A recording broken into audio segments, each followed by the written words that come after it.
Here's something that's been bothering me for, I don't know, 30 years. Enlarged hole with a trim screw. I'm going to fix it.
So after filling the hole up, I didn't have my MIG welder set right.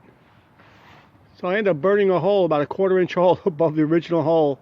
And the original hole was only slightly larger than 1/8. I think that's the original size bit they used. So what I had to do is, after resetting the MIG welder, always check your settings on your MIG welder before you weld a hole shut. I had to turn it down a lot and filled up the hole. I ground it, put the molding on, then I drilled a hole. Again, this problem's been, the screw's been popping out probably for 30 years, and I finally fixed it.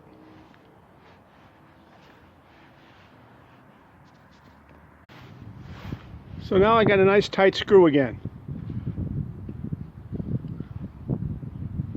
Now I got another thing I'm going to do. I got another little small welding job to do on the dash, which I'm going to show you in a second.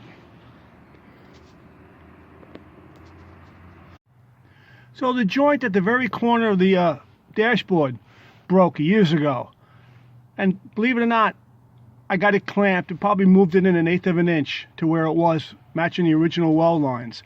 So I cleaned it the best I could, and because I just painted the dashboard a couple years ago, but I might have to repaint it anyway. I'm hoping the molding will cover it up. But this is just another one of those stupid little things that's bothered me for years. So I'm going to weld it and I'll get you back. Well, I didn't burn through this time, and my weld is about as neat as the original weld, but it's done. I put some tinfoil tape along here, duct tape, the metal tape, just to keep the painted surface from melting too bad, and I just touched up a little black lacquer over the weld. That's it, another thing done. I'll put the molding back on, show you. Well, I finished it. I got a little back, put the molding back on. Took longer to put the molding on than to do the welding job, lining them holes up. I always wonder how they did it in the factory really fast, putting these things together. But anyway, all done, little compound, cleaned it right up. There was a little hazing in here from the heat, but it came out good. I'm happy. This ain't loose. This thing was about 1/8 of an inch. You can move it back and forth 1/8 of an inch for years. So, now I don't have to worry about it. All right, take care. We'll see you later.